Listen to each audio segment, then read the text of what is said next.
আসসালামু আলাইকুম। এটা হচ্ছে কুমিল্লার বুদ্ধ বিহার।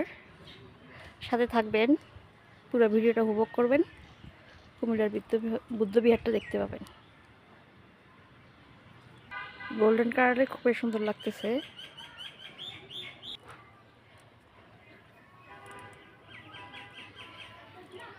বুদ্ধদের জন্য কোনো টাকা পয়সার প্রয়োজন হয় না, লাগে না।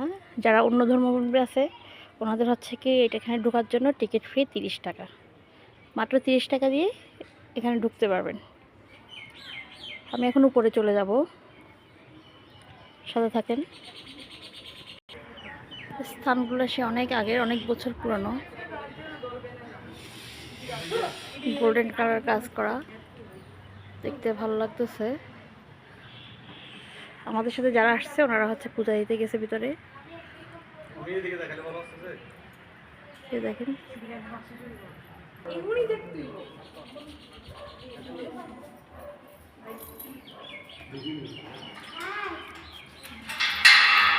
ভিতরে যাওয়া যায়।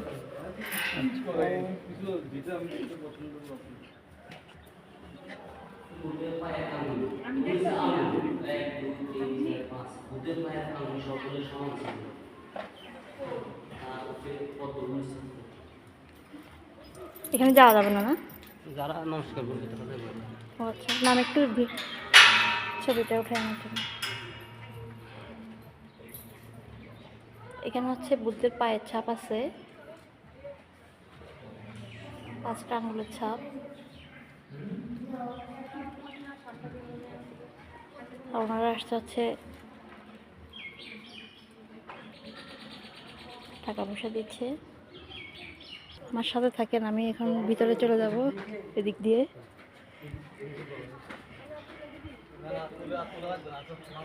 এই যে পাশে একটা গেট আছে, গেট দুটি দিক দিয়ে আছে।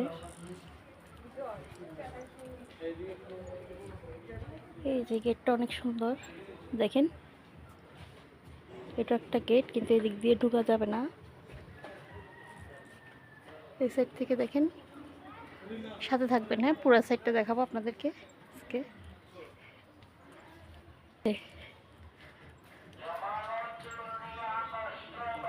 এটা হচ্ছে আরেকটা গেট, চারপাশে 4টা গেট।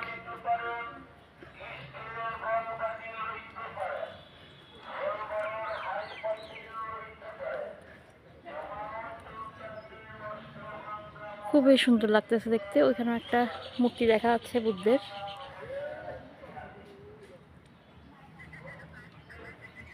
এই পাশ দিয়ে আমি ঢুকবো এখন। চারদিকে 4টা গেট, কিন্তু একটা গেট খোলা আছে, এদিক দিয়ে ঢুকে যাবো এখন।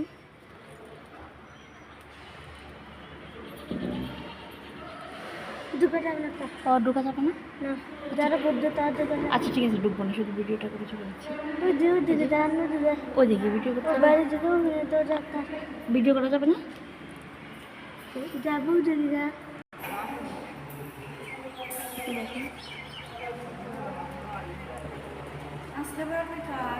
না, বললো যে বুদ্ধ ছাড়া আসতে পারবে। যারা বুদ্ধিস্ট ওনারা শুধু যেতে পারবেন। সেজন্য নাম বাইক থেকে ভিডিওটা করতেছে। আমাদের যাবো, যাওয়া আছে বুদ্ধের কাছে, চাইবে এখন।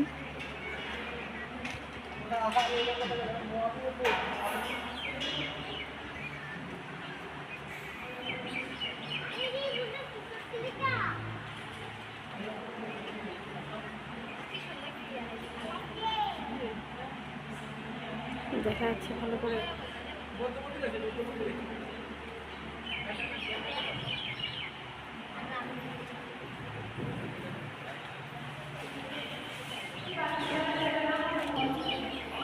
আপনাদেরকে আরেকটু ভালো করে দেখাই, জুম করে দেখাই।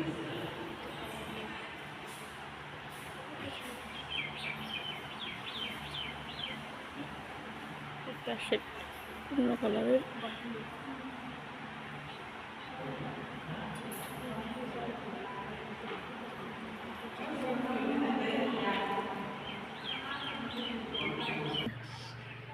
বুদ্ধের একটা মূর্তি দেখা যাচ্ছে, হাত উঠানো।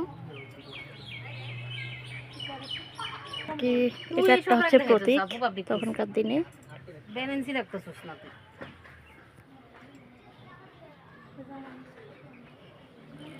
এর নিচে আছে শাপলা পানি, এটা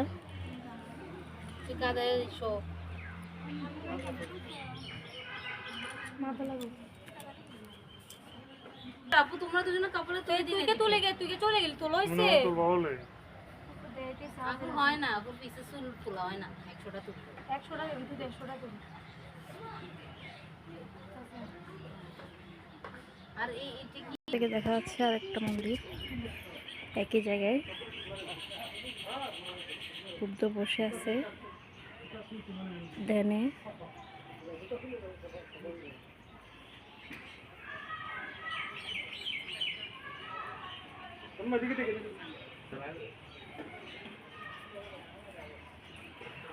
এই যে এটা হচ্ছে প্রথম গেট, ঢোকার গেট। এটা হচ্ছে কি প্রথমেই ঢোকার গেট। এদিক দিয়ে চলে আসতে পারবেন আপনারা, যে সাইড দিয়ে রাস্তা ধরে। এই একটা বট গাছ আছে, বট গাছের নিচে কিছু আছে, ওখানে আপনাদেরকে নিয়ে যাব, আমি সরাসরি দেখাবো, সাথে থাকবেন। অনেকগুলো ফুল বাগান আছে এখানে, ফুলের গাছ আছে, মাধবী গাছ, ভালোই লাগতেছে।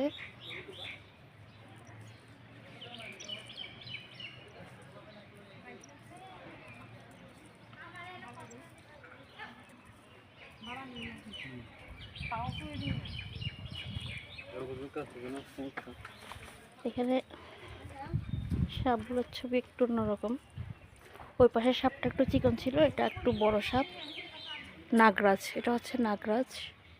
স্পর্শ করবেন না, নাগরাজকে স্পর্শ করতে নিষেধ করছে, এখানে লেখা আছে।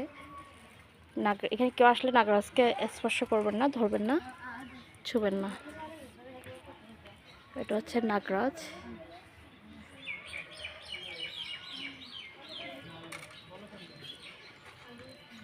আর এটাও নাগরাজ কিনা দেখি, এটাও নাগরাজ। দুইটা দুই পাশে।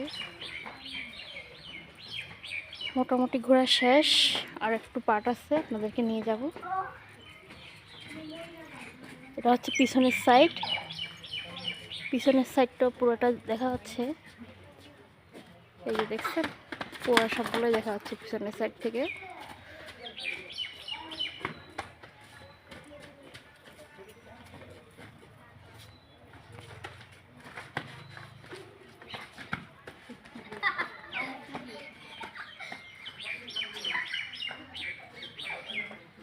এই যে পাখিগুলো উঠতেছে, বাচ্চারা খেলাধুলা করতেছে, ওগুলো এখানকার বাচ্চাই। আমি চলে যাব অন্য সাইডে।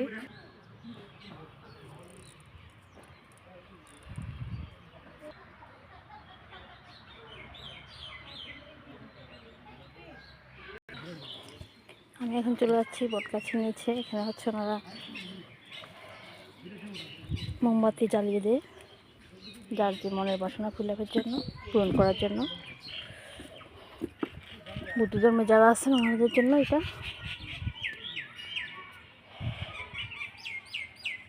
উনি হচ্ছে বুদ্ধিস্ট, ওনাকে হচ্ছে সবাই ওনার অনুসারীরা ওনাকে অনুসরণ করছেন। ওনারা ওই ছবিটা এখানে আনা হয়েছে মূর্তির মাধ্যমে। এভাবে হচ্ছে এই গাছের নিচে বুদ্ধ বসে থাকতো, ওনার অনুসারীরা এভাবে অনুসরণ করতো ওনাকে।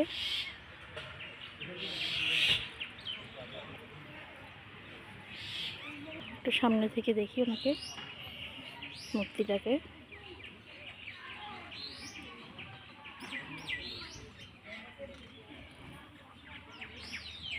এই যে এখানে লেখা আছে, দেখবেন আপনারা।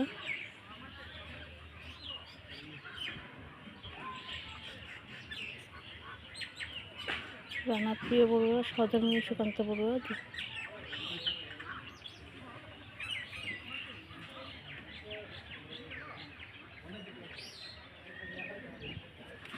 লেখাটা দেখেন।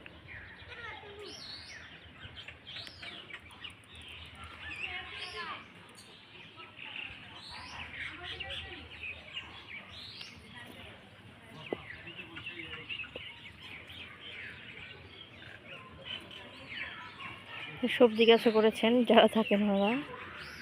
মিষ্টি কুমড়া লাগিয়েছেন, ফুল গাছ আছে, এখানে অনেকগুলো ফুলের বাগান আছে। সব কিছু মিলাই দেখতে ভালো লাগে, জায়গাটা সুন্দর করে রেখেছেন।